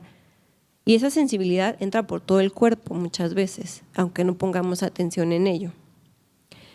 Bien, y esto es solo con el hecho de estar en contacto con el material de arte. ¿Sale? Bien. Ok, la sensibilidad. Igual si por ahí van surgiendo algunas dudas o algún comentario, podemos ir dando también espacio, ¿eh? Ya. Hablando del miedo al lienzo en blanco, yo soy estudiante de arquitectura aquí en la Autónoma. Y muchas veces cuando empezamos con la hipótesis conceptual, o sea, hacer el concepto, nos da mucho miedo el lienzo en blanco, porque al momento de encontrar el concepto es encontrar más o menos el alma del proyecto. Claro. Entonces es lo que va a regir todo nuestro proyecto y lo que vamos a usar, pues, si no todo el semestre, un rato al semestre. Entonces siempre nos da mucho miedo ese lienzo en blanco y es un proceso muy creativo. Sí. Pero también muy estructural porque tenemos que ver pues, todo el contexto y todo eso. Entonces, algo que hacemos, o al menos algo que hago con mi equipo, es poner una hoja en blanco y rayar, para no tener ese miedo al lienzo en blanco. Y solo hacemos garabatos y eso nos ayuda un poco a soltarnos y ya no tener tanto ese miedo de ¿qué hacemos? ¿Y cuál es el concepto? Y si ponemos una cubierta o aquí es solo rayar y de ahí partimos y es muchísimo más fácil al no tener ese miedo al lienzo en blanco, porque claro, pues, es algo que intimida. es complicado. Ajá. Entonces, eso es muy divertido, como el empezar a rayar y generar ideas. Excelente, excelente. Y es que luego el blanco es como tan limpio que es como de, uy, ¿cómo voy a empezar? Y si me equivoco y si tal, sí. Algo que pueden hacer también es poner pegatinas de círculos y eso también les ayuda a partir, o en una preidea usar una hoja que no sea blanca, que no sea, más bien sea crema o de otros colores. Eso ayuda a desinhibir también un poco el bloqueo que tiene uno ante el blanco, al papel en blanco. Muchas gracias por tu aportación. Bien. Bien. La capacidad de observar. Me ha pasado, bueno, que esto va avanzando, me ha pasado cuando estoy en clase con mis alumnas, me dicen, ¿no? Por ejemplo, maestra, yo quiero pintar tal cosa. Sí, muy bien, perfecto, ya lo tenemos trazado, ya vamos a pintar. Y entonces yo estoy muchas veces, dependiendo del taller en el que esté, pues estoy más bien asesorándolas. Y se preguntan mucho por los tonos, ¿no? ¿Cómo sacar este tono que parece sombra, que parece gris, qué tal, o qué hay en el fondo, etcétera? Y me muestran su imagen y es como de, ok, mira, aquí podemos observar como un verde que se combina con un azul y detrás tenemos un amarillo y no sé qué, y de repente se me voltean a ver y es como de, o sea, ¿qué estás viendo? ¿Qué es eso? Yo no veo eso que tú estás viendo. Y le digo, ok, sí, entiendo, pero poco a poco, cada vez que vamos pintando, que vamos observando más, vas a poder ver esos colores, esos tonos, porque de principio dicen, caray, pues ¿qué está viendo que no estoy viendo yo, verdad? Pasa el tiempo y luego es como, me vuelvo a acordar porque luego me dicen, oye Ale, también tiene como un morado, ¿no? Y acá veo como rosa, un magenta, y entonces le digo, ¿verdad? Ya cambió tu capacidad visual de observación, de ver los tonos, no solo es un color, sino que ves tonalidades, ¿no? Como la vida, que está llena de tonalidades. Entonces, nos hacemos más sensibles y agudizamos los sentidos. La vista también se va agudizando, la capacidad de observar. Muy bien. ¿De qué más nos brinda el arte? Pues de expresión.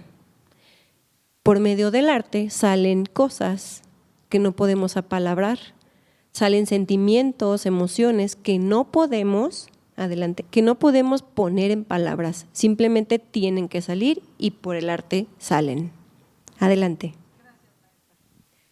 Cuando yo iniciaba mi carrera hace más de 15 años de Historia del Arte, sí. Yo soy licenciada en Historia del Arte y Gestión Cultural, y recuerdo que los primeros semestres nos estudiábamos mucho el impresionismo. Sí.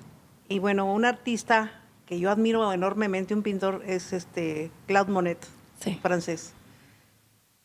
Y recuerdo que yo me la pasaba yo ya estaba grande, ya tenía más de 50 años, y me desvelaba, y los trabajos, que nos pedían, los escritos, pues yo tardaba mucho y me daban 3 o 4 de la mañana, y me metí en el personaje. Tanto me metí en el personaje que van a creer que me hizo llorar, me hacía llorar.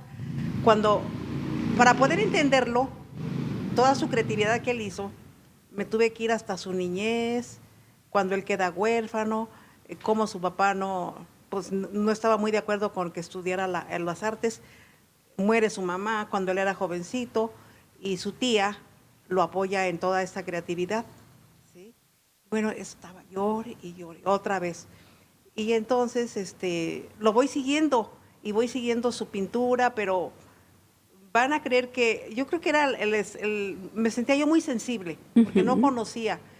Y entonces me daban 4, me amanecía, pero me hacía llorar. Cuando ya él ya es un pintor, porque primero fue caricaturista. Y ya cuando él se casa, y que su esposa muere, y cómo su papá lo condiciona para muchas cosas, y bueno, todo eso le decía yo a mi hermana, oye, no estaré loca.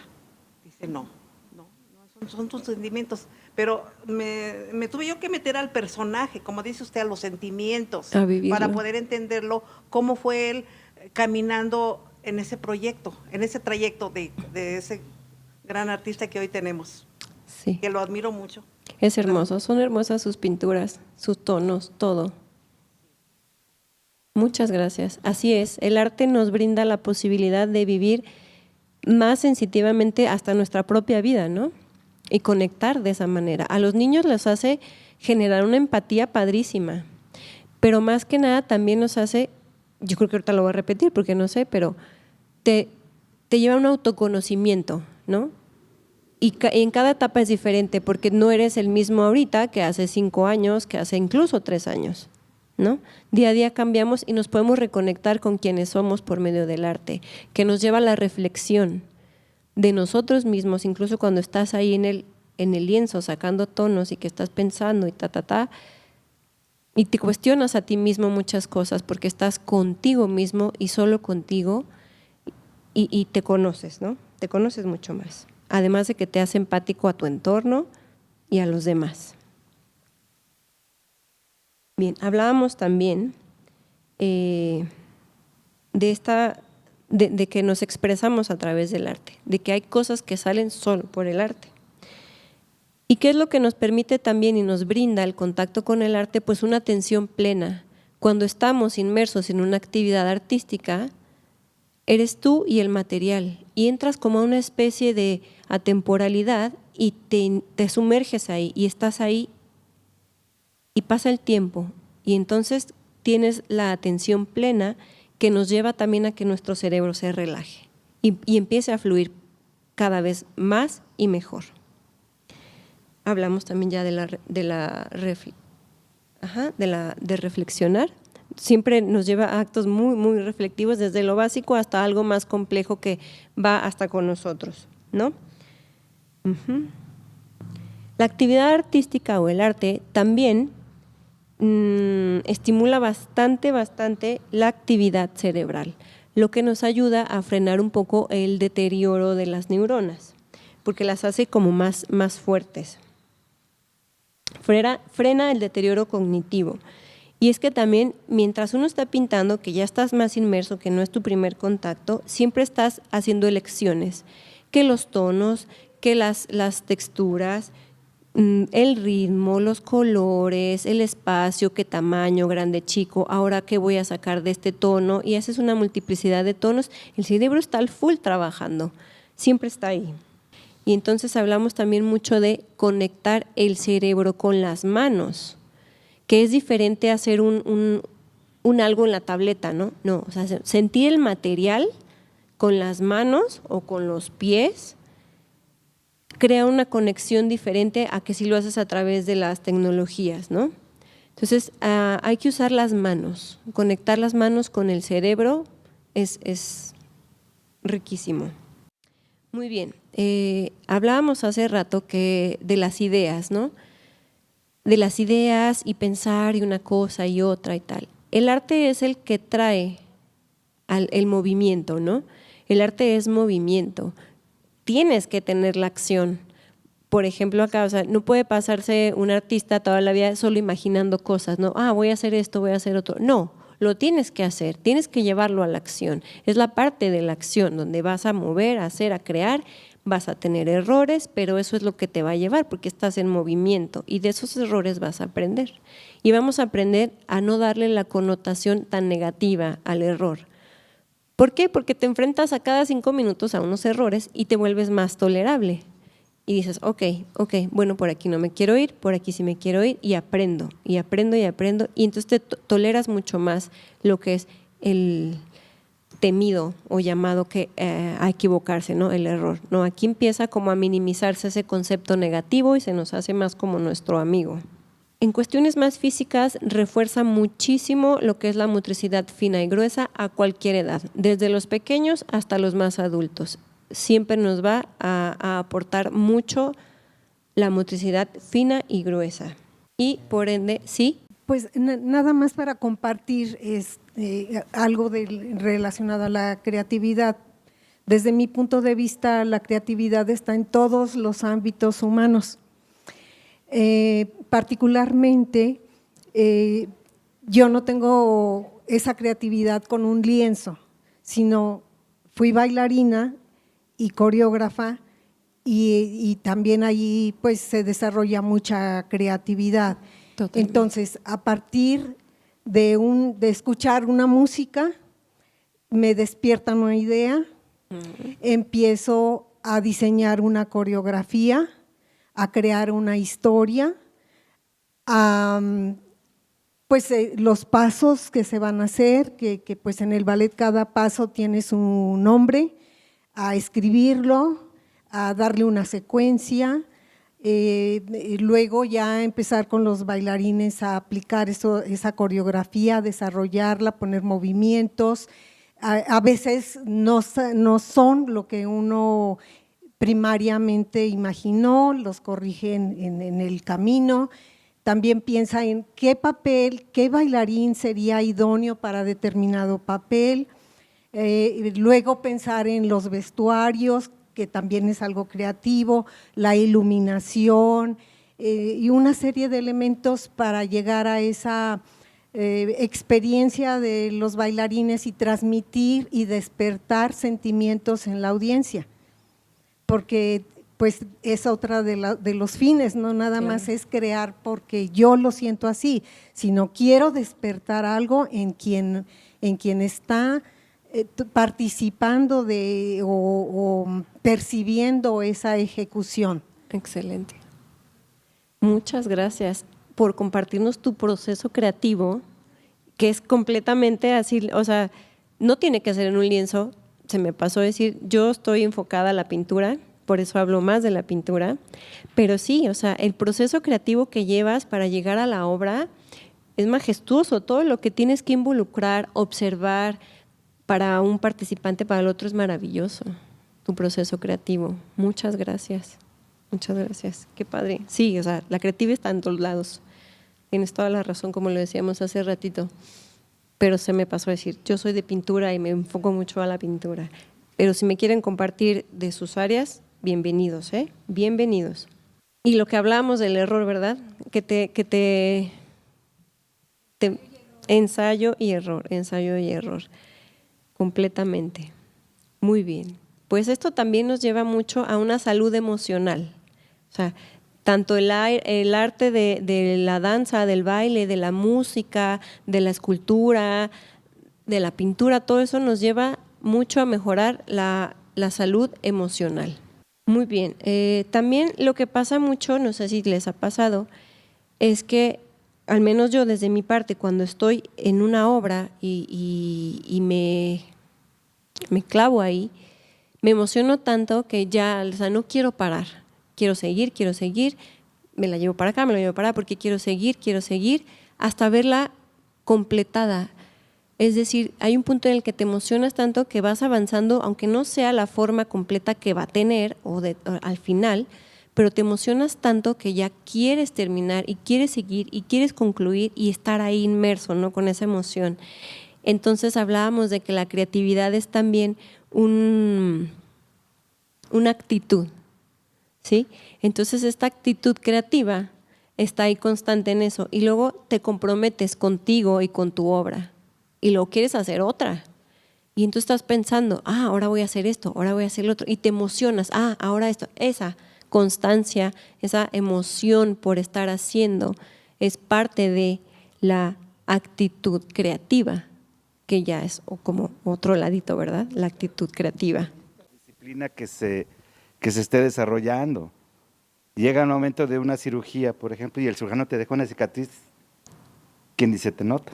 Y hay veces que te la deja horrible, el mismo cirujano. Entonces son momentos de inspiración también del artista cuando crea la obra. Sí, porque hay obras que ni siquiera se le publican porque él mismo no está satisfecho. Claro. Y publica las que le provocan a él la emoción. Llega otro artista, valora las que a él no le emocionaron o no las juzga y le dice, oye, si esta la estás desperdiciando, como lo dijo hace rato el compañero, ¿verdad? Que lo mencionó. Lo descubre otro ente. Y ese es lo interesante del arte, creo yo, porque no se puede estipular cuándo está en su máxima expresión. Sí. Es cuestión del que la está observando. También. Y lo que le llega de tal pintura. Los garabatos que mencionó, o la mancha. Oh, vaya, sí, creo que tiene mucho que ver las emociones del momento. Como lo dijiste, ahorita está inspirado por el clima, el aire, el pastizal, las plantas bien arregladas de nuestros jardineros, etcétera, etcétera. Te inspira para hablar del tema. Claro. Así de simple, ¿verdad? Sí. Creo yo. Gracias. Muchas gracias.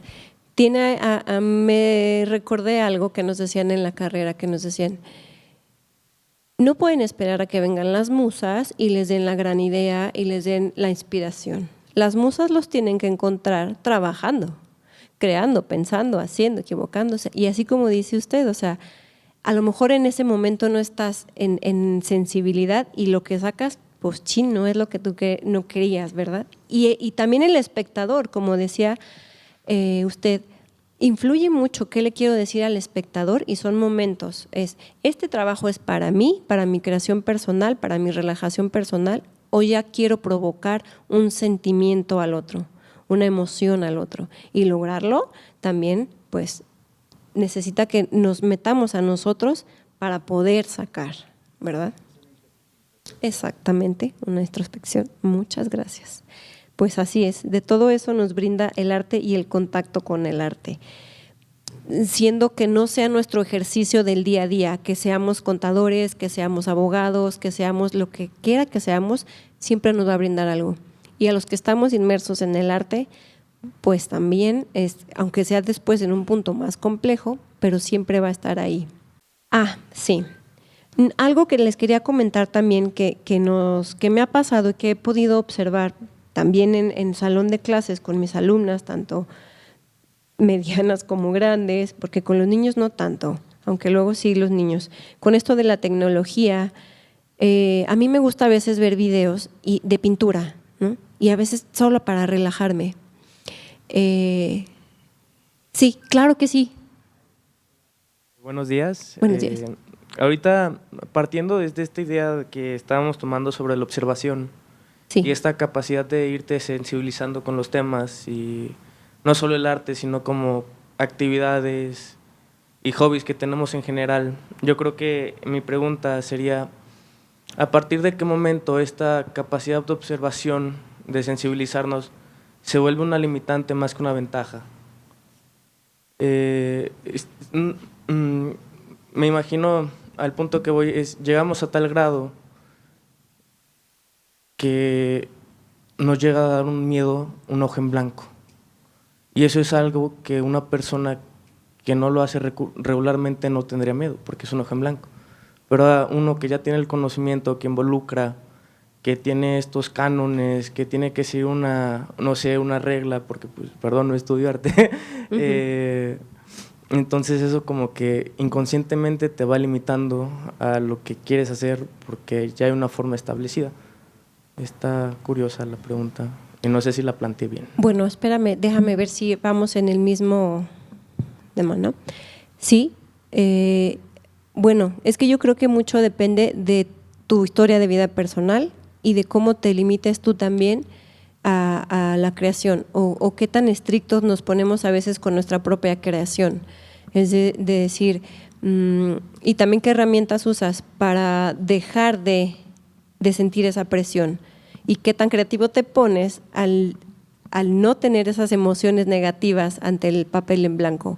¿Qué recursos puedes tener tú que te van a relajar ante ponerte el papel en blanco? No sé si estabas hace ratito que hablamos sobre los colores del papel que nos ayudan a también no enfrentarnos a esa limitante del papel en blanco. ¿Sí, no? No estaba, perdón. ¿Sí? No. No. Entonces, sí, a veces tanto porque nos dicen mucho que el lienzo en blanco y la importancia que le damos, la gran importancia que le damos, ya entramos con miedo al lienzo en blanco. Entonces, ayudarnos de tonos muy básicos, muy bajos, perdón, ayuda también mucho a desbloquear esa parte.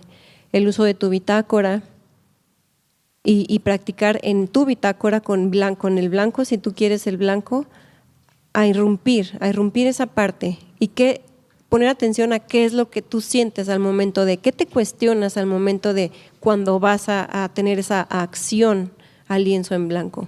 Si es específicamente con un lienzo, te recomiendo darle capas de tonos bajísimas o empezar con manchas. A mí me pasaba eso y yo empecé a manchar mi lienzo con tonos muy, muy suavecitos, como si fueran acuarelados, pero con el acrílico, y empezaba sobre esas manchas.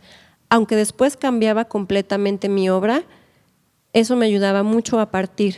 Bueno, nada más como para añadir un poquito de tu pregunta, de hasta qué punto, vamos a decirlo así, tu experiencia te limita, ¿no?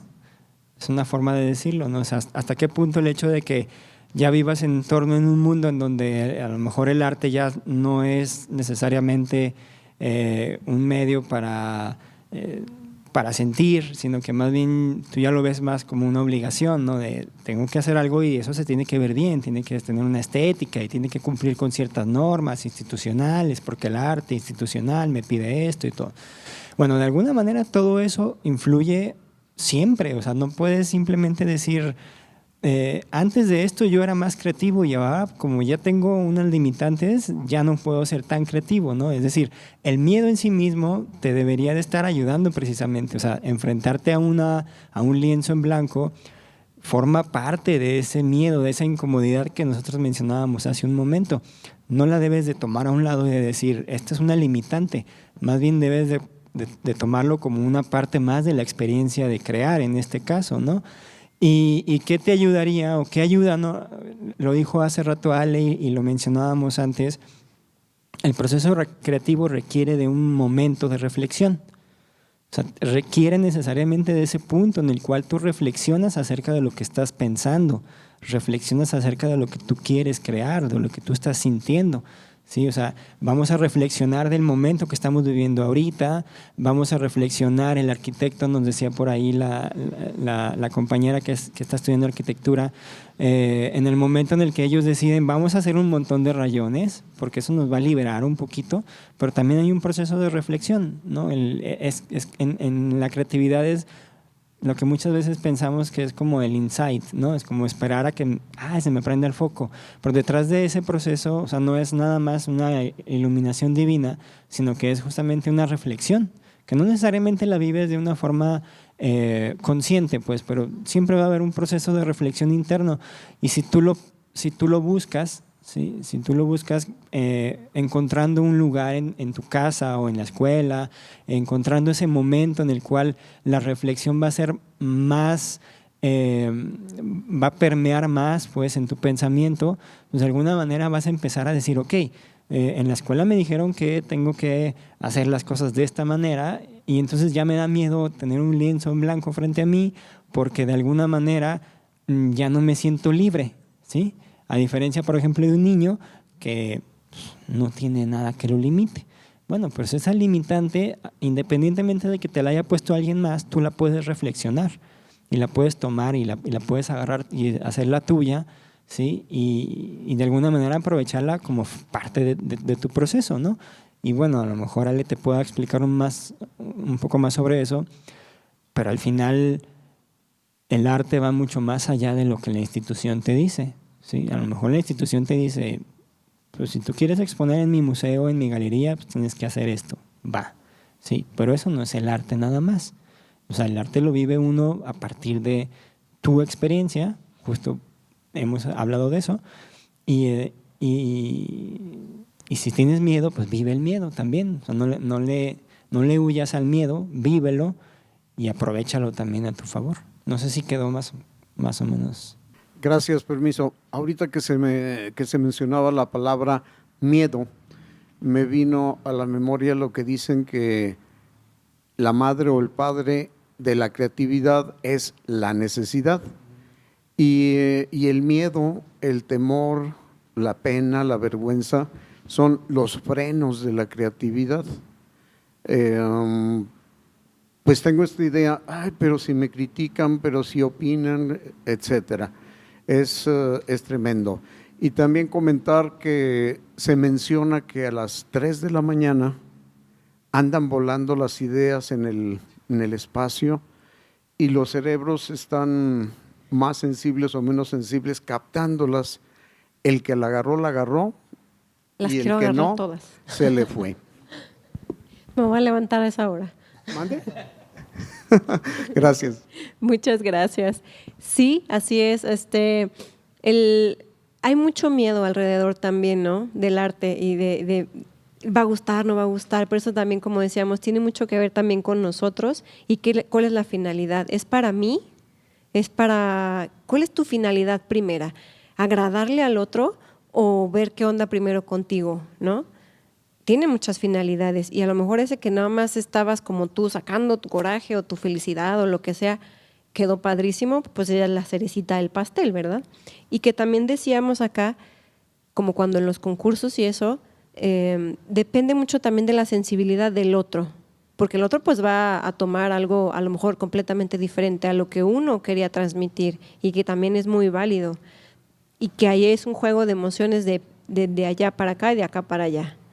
Hablando de psicología, de miedos, no hemos hablado de sueños, pero yo he tenido sueños en donde me han aclarado las cosas, ¿verdad? Sí. Entonces yo creo que es una creatividad o es un miedo que no lo puedo resolver en el día, pero en la noche soñando se me aclara. Genial. Una conciencia clara. Ajá. Y bueno, yo he tenido experiencias de sueños en donde las cosas me aclaran y son muy claras y sale cierto. Eso está padrísimo. Entonces, bueno, hablando de sueños, yo tengo esta experiencia. Bueno, no es la primera vez. Me han resultado unas 2, 3 cosas en sueños que me han salido ciertas. Wow. ¿Verdad? Pero bueno, estoy hablando de otras épocas. Okay. Y lo último, que si hay alguna edad en que uno deja de ser creativo. A lo mejor la edad, ¿verdad? De la tercera edad. Pero, o nunca hay ese problema de estar creando ideas. Esa es la pregunta. Bueno, sí, sobre la parte que menciona sobre los sueños, claro, es un tema muy, muy profundo, pero tiene una explicación similar a la que hemos estado hablando, ¿no? De alguna manera, como bien lo dice, en los sueños generalmente se exploran los miedos y las experiencias que vivimos, las experiencias más intensas, que se quedan ahí porque fueron muy intensas y de alguna manera nuestro cerebro necesita como recuperarlas una y otra vez. Entonces cuando dormimos es un buen momento para que el cerebro diga, este es el momento para revivir un poquito esa experiencia porque necesito entenderla un poco más. Entonces, generalmente el miedo pues, es algo que necesitamos entender un poco más porque es un miedo, ¿no? Pero las experiencias en general, las más intensas, se suelen convertir en esos sueños. Lo que pasa es que no todos recordamos el sueño, también esa es la otra, ¿no? Hay gente que tiene la capacidad para recordarla de forma más lúcida y hay quienes nos cuesta mucho trabajo recordarlo, ¿no? Pero sí, el sueño de alguna manera forma parte de este ciclo creativo porque es la misma experiencia, pero ahora sí que de una forma un poco más inconsciente. Y sobre la idea de que si hay alguna edad en la cual dejamos de ser creativos, pues realmente no. Las limitantes son las mismas limitantes cognitivas que puede tener una persona por la edad, ¿no? Pero realmente el proceso como tal, inclusive se podría decir que se ve favorecido de alguna manera con la edad, porque pues la cantidad de experiencias y la capacidad de reflexión de las personas pues ayudan un montón al proceso, ¿no? Eso sería. Más bien me refería yo que por los niños, hablando de los niños, que creo que tienen más capacidad de crear en la edad de niño que en una edad más adulta, yo creo, no sé. Puede que sea, ahorita te paso el micrófono, puede que sea más como la percepción que tenemos sobre el fenómeno de la creatividad, que como yo les decía, está un poquito más asociado a ciertas estructuras muy, muy tradicionales, ¿no? Pero en realidad, pues, si nosotros vemos la creatividad desde una perspectiva más amplia, que es lo que nosotros queremos, pues realmente no es así. O sea, conforme vamos creciendo, las experiencias nos van permitiendo desarrollar ideas que a lo mejor ya son ideas que quizás ya no me interesa tanto exponerlas. En el caso de un niño, pues sí, un niño que descubre algo, pues lo va a gritar a los cuatro vientos y entonces claramente va a llegar más rápido a las personas y vamos a decir, eres muy creativo, porque además sorprende mucho más ver a un niño que se le ocurre algo, ¿no? De hecho, estamos esperando que nuestros niños lleguen a esa etapa de la ocurrencia y decimos, ay, es muy ocurrente. Entonces sí, tiene como el fenómeno, digamos, que se vuelve más atractivo cuando estamos hablando de los niños, pero eso no quiere decir que como adulto no lo seamos. Lo que pasa es que a lo mejor adopta una posición distinta el proceso creativo, ¿no? Ajá, exactamente. Gracias. Después de la guerra, un señor Deming trajo a Japón un concepto que se llama Kaizen, que es el mejoramiento continuo. Lo aplicaron en principio a la manufactura y después se volvió una especie de forma de vida, es decir, mejorar constantemente, crear constantemente para ser mejor. ¿Se relaciona esto con el pensamiento creativo también, el artístico? Sí, definitivamente, porque como les platicábamos hace un momento, la creatividad, para empezar, pues la vemos en todos lados todo el tiempo, ¿no? Y justo a través del arte es que ya nos dimos cuenta que este proceso nos está motivando y nos está llevando a ir más allá, ¿no? Es decir, por eso decía Ale al final, no es esa la otra, hay un compromiso, ¿no? Y ese compromiso es como una parte bien elemental en el proceso de aprendizaje en general, y que de alguna manera pues lo terminamos llevando a nuestra vida en general, porque pues ¿quién no quiere llevar una vida cada vez mejor? O sea, ese es como algo para lo que estamos aquí, ¿no? O sea, si estamos aquí y llegamos a la conclusión de que estamos aquí y vivimos la vida y estamos aquí para vivirla y para disfrutarla, pues queremos hacerlo siempre de la mejor manera, ¿no?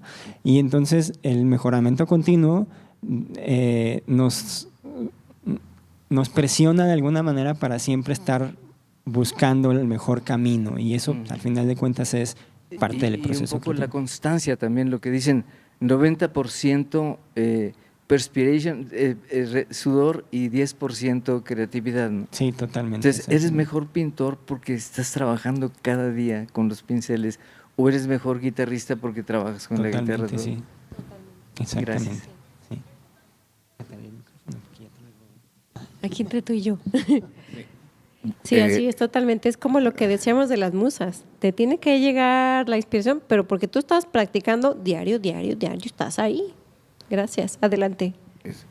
Dice que el arte nos salva.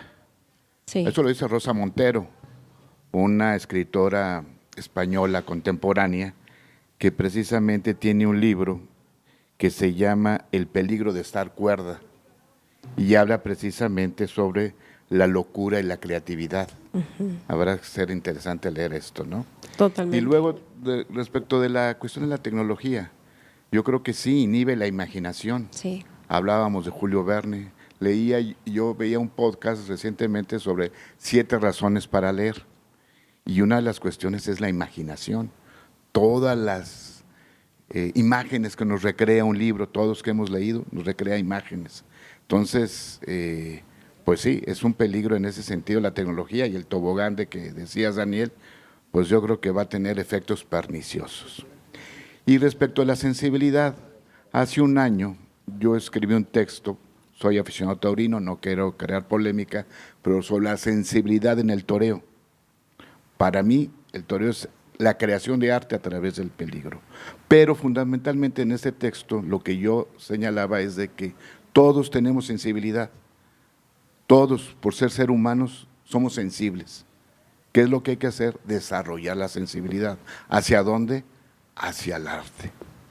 Y entonces ponía yo ejemplos de una poesía de Walt Whitman, de música sacra, y si todos escuchamos eso, ¿sí?, empezamos a tener sentimientos, nos empieza a transmitir algo.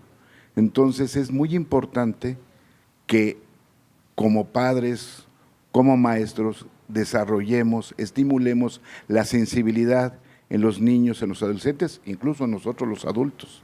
Entonces es muy importante eso. ¿Por qué? Porque cada vez estamos perdiendo más sensibilidad, incluso ante hechos atroces que están sucediendo hoy día, pues matan tanta gente. Somos insensibles. Y nos hemos vuelto muy insensibles porque precisamente no hemos desarrollado suficientemente esa sensibilidad y porque no estamos rodeados de arte todos los días. Todos los días hay que apreciar una buena obra de arte, una pintura, leer un fragmento de una poesía, leer una novela, escuchar música. Todo eso, al final, como empecé, el arte nos salva. Y muchas gracias por estar aquí todos ustedes, porque el arte nos va a salvar. Muchas gracias. Muchas gracias. Muchas gracias por su aportación. Esto es son unas letras hechas por mi nieto de 7 años. Excelente. En hoja blanca. Excelente. Y le dije, ¿y quién te enseñó a hacer eso? Nadie. Y decía mi esposo, oye, nos está acabando con las hojas blancas. Ah, sí, compren muchas, cómprenle muchas a ese niño, por favor. Y a ver qué está haciendo. Y plumones negros. Y ya fue lo que vi. Y ya nombres y todo. Excelente. Pero tiene 7 años. Excelente, pues muchas felicidades por ese nieto, excelente. De verdad, cómprenle hojas. Nosotros así les tenemos a los niños, hojas y plumones a la mano. Si quieren que los niños estén más de cerca, que lo tengan a la mano, que ellos puedan agarrar y crear y estar mejor ahí que en la tele o en la tableta. Porque nos ha tocado casos de pequeñitos que 5 años y sí, maestra, pero ¿qué color le pongo? Pero no tienen esa soltura que la veíamos natural en los niños, de despreocupada, porque es de lo que tienen ellos, no esa despreocupación, ¿no? Bríndenle los materiales. Gracias. Adelante, por favor. Acá. Bueno, mi experiencia en el arte ha sido muy linda, porque bueno, como ya escucharon a mi papá, siempre me ha acercado mucho al desarrollo de la creatividad, del arte, de la sensibilidad. Soy una persona muy sensible y siempre fui una niña con muchísima imaginación. O sea, siempre era la niña de, ay, siempre estás en las nubes o siempre estás distraída. Y sí, efectivamente fui diagnosticada con TDAH y creo que eso también me ha ayudado no dejar de ser creativa y no meterme como en esa caja. Claro. Y bueno, hace poco leí El mundo de Sofía, que bueno, como para empezar con filosofía, y eso de que los niños como que no pierden esa capacidad de sorprenderse, y me he dado cuenta que mis papás jamás me han dejado perder esa capacidad de sorprenderme, y eso me ha ayudado mucho a seguir siendo muy creativa, y siempre he sido como muy desordenada y muy desorganizada, pero cuando se trata del arte, a veces sí soy muy organizada y pues tengo mis hiperfijaciones, entonces cuando empiezo con una obra, pues hasta que no la termino y así. Y ha sido como muy bonito para mí el arte porque, pues como dice mi papá, me ha salvado de muchas cosas y me ha ayudado como a concentrarme o a poder ser yo misma, tal y como soy y no como cohibirme con las demás personas por lo distraída o lo imaginativa que puedo ser o que pues mis conexiones cerebrales a veces son distintas a las demás y eso me ha ayudado también mucho con el arte y pues con mi carrera que es la arquitectura y pues también necesita ser muy creativa y muy imaginativa y muy entonces eso ha sido muy bonito para mí y también eso, o sea, mi papá siempre me ha metido mucho como en lo del arte y no solo pinturas, museos, porque he pintado desde chiquita, sino música, teatro, cine, todo eso, entonces eso también ha ayudado mucho y creo que es muy importante como acercar niños, jóvenes y adultos al arte. Claro. Me parece excelente y muchas gracias por compartirlo. Y así es, qué bueno que tus papás y que tú no te has dejado tampoco, ¿no? Dejar de sorprender, porque también uno tiene esa parte de responsabilidad y ya estás inmersa en eso, ya tienes la actitud creativa. Muchas gracias. ¿Algo más que quieras agregar?